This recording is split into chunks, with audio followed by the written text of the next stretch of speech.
ॐ जटिने दण्डीने नित्यं लम्बोदरशरीरिणे कमण्डलुनिषङ्गाय तस्मै ब्रह्मात्मने नमः। नमः किरणचन्द्राय कैशोरानन्दस्वामिने सद्गुरोरवताराय दर्वेशाय नमो नमः।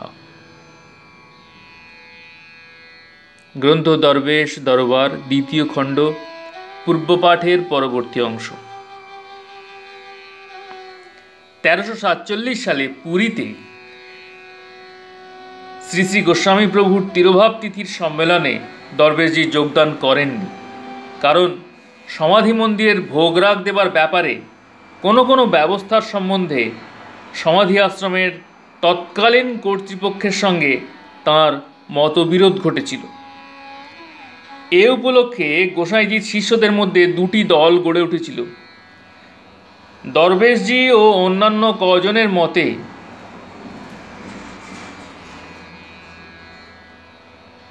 সমাধি আশ্রম ভক্ত সাধারণের জন্য অবারিত, কাজেই ভোগ রন্ধন ও নিবেদনের জন্য ব্রাহ্মণ সেবক নিয়োজিত থাকাই উচিত। আশ্রম কর্তৃপক্ষ গোসাইজির আরও অনেক শিষ্য এই বর্ণাশ্রম রীতি সমাধি আশ্রমের পক্ষে অপ্রয়োজনীয় এই বিশ্বাস মতো চলতে চাইলেন। শেষ পর্যন্ত দরবেশজি নীতির প্রশ্নে অটল রইলেন এবং 1347 সালের উৎসব বর্জন করলেন। শুধু তাই নয়, দরবেশজি তাঁর শিষ্য শিষ্যাদেরও পুরীর উৎসবে যোগ দিতে নিষেধ করলেন। দেবী সরোজবালা গোসাইজির শিষ্যা, তিনি তাঁর দাদা গোসাইজির অন্যতম শিষ্য মাখনলাল গাঙ্গুলির সঙ্গে পুরীর তিরোভাব তিথির সম্মেলনে যোগ দিতে চলে গেলেন। দরবেশজি পুরী যাননি বলে শিলং গিয়েছিলেন সে সময়। ফিরে এসে সরোজবালার পুরী যাওয়ার খবর জেনে বেশ রাগ করলেন।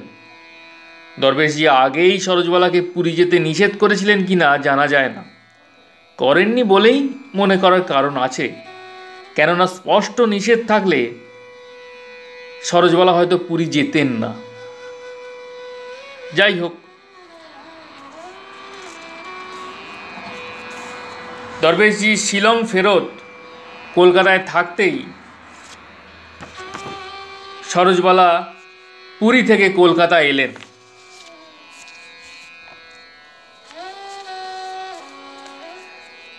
কিন্তু দরবেশজি তার সঙ্গে দেখা করতে রাজি হলেন না। এমনকি তিনি সরোজবালার সঙ্গে সমস্ত সম্পর্ক বিচ্ছিন্ন করে দেবেন এরূপ ভাব প্রকাশ করলেন। দরবেশজির শিষ্য শৈলেন্দ্রচন্দ্র গুহ আইনের যুক্তিতে দরবেশজিকে বোঝালেন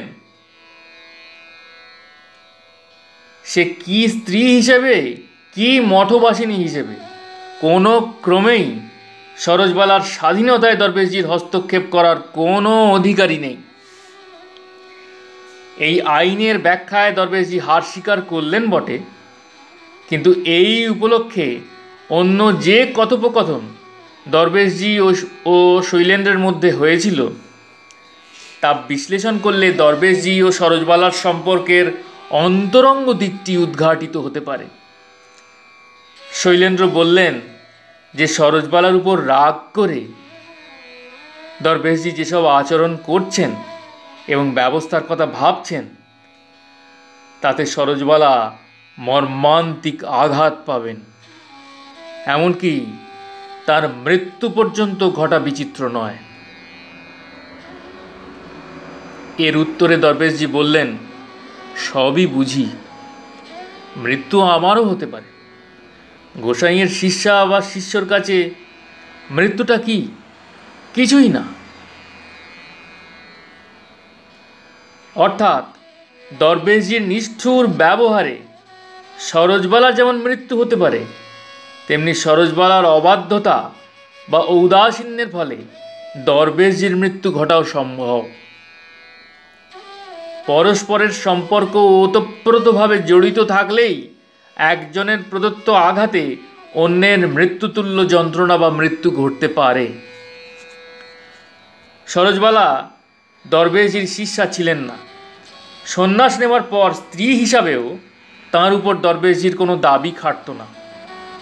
এসব কথা দরবেশজির বেশ জানা থাকা সত্ত্বেও এই পুরী যাওয়া উপলক্ষে তিনি যে ক্রোধান্বিত হয়ে উঠেছিলেন তার কারণ সরোজবালাকে তিনি আত্মবৎ জানতেন ও দেখতেন। সেখানে আইনের বা সামাজিক সম্পর্কের বিচার তুলে আচরণ স্থির করার অবকাশ ছিল না। গোসাইজি যেমন যোগমায়া দেবী সম্বন্ধে বলেছিলেন যে যিনি ওদের দুজনকে পৃথক মনে করবেন তিনি গোসাইজিকে জানতে পারবেন না। দরবেশজি ও সরোজবালার প্রসঙ্গে ওই একই তত্ত্ব প্রযোজ্য, তবে তত্ত্ব অনুভবগম্য, আলোচনার দ্বারা বা যুক্তির সাহায্যে তা ঠিক ধরা যায় না। দরবেশজির শিষ্য নরেশচন্দ্র সেন তাঁর ডায়েরিতে লিখেছেন যে তিনি একদিন সাধন করতে বসে দরবেশজির বাণী লাভ করেন যে সাধনের চাবিকাঠি মা অর্থাৎ দেবী সরোজবালার কাছেই রয়েছে। দরবেশজির অন্যতম শিষ্য সুবোধ গোপাল বন্দ্যোপাধ্যায় কাশীতে ডাক্তারি করতেন। রোজ রাত্রে রোগী দেখার কাজ সেরে দরবেশজির নৈশ আলোচনায় যোগ দিতে প্রায় ছুটতে ছুটতে আসতেন। দোতলায় দরবেশজির বসার ঘরে যেদিন পথে দেবী সরোজবালার সঙ্গে দেখা হতো সেদিন সরোজবালার কুশল প্রশ্নাদির উত্তর দিতে গিয়ে দরবেশজির ঘরে পৌঁছাতে দেরি হয়ে যেত। এজন্য সুবোধ সরোজবালাকে দেখা না দিয়ে সোজা উপরে চলে যাওয়ার জন্য ব্যগ্র হয়ে থাকতেন। তাঁর এই মনোভাব গড়ে ওঠার পরে একদিন সরোজবালা সুবোধকে দেখতে পেয়ে বললেন, সুবোধ, আমাকে এড়িয়ে তোমার ঠাকুরের কাছে পৌঁছতে পারবে না?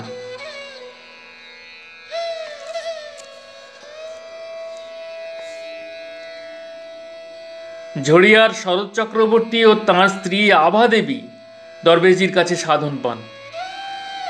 দরবেশজির দেহত্যাগের পর একবার দেবী সরোজবালা কদিনের জন্য শরতের বাড়িতে এসেছিলেন। আভা তাঁর নানা রকম অসুস্থতা ও অশান্তির কথা সরোজবালাকে জানাতে তিনি বললেন যে খুব অশান্তি বা অস্বস্তি হলে আভা যেন যোগমায়া দেবীকে স্মরণ করে মনের কথা ও ব্যথা নিবেদন করেন।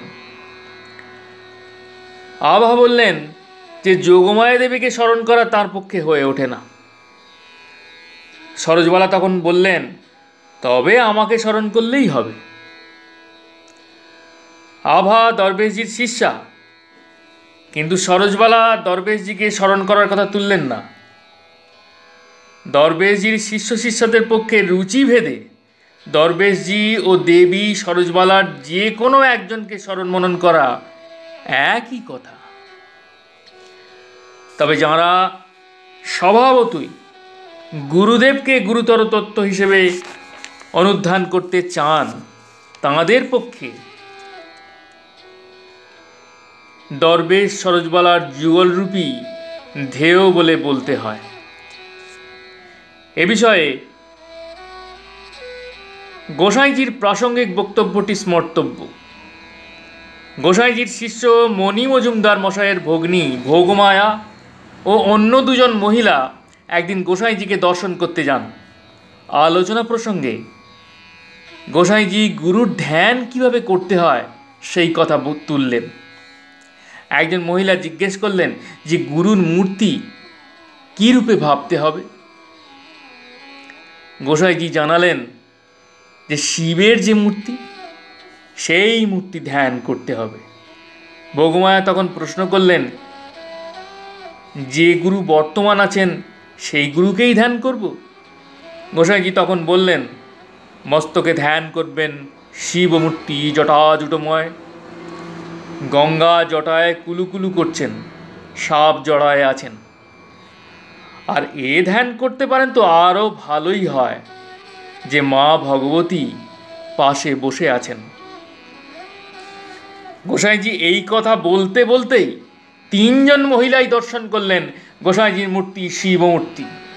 দুই স্কন্ধে দুটি সর্প ফনা ধরে আছে, অন্য একটি সাপ মাথার উপর কুণ্ডলি পাকিয়ে ফনা তুলে রয়েছে, এবং গোসাইজির বাম উরুর উপরে মাতা যোগমায়া অন্নপূর্ণা রূপে বসে আছেন। মায়ের হাতে গলায় রুদ্রাক্ষের মালা, পরনে লাল শাড়ি, পা দুখানি রাঙা টুকটুকে।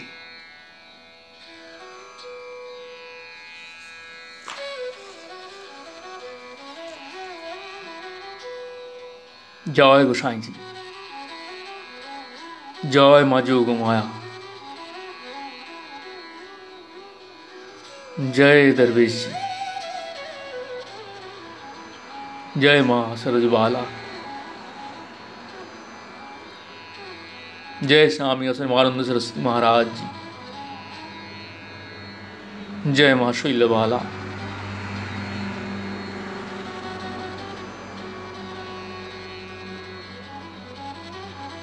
जय गुरुदेव, जय माँ।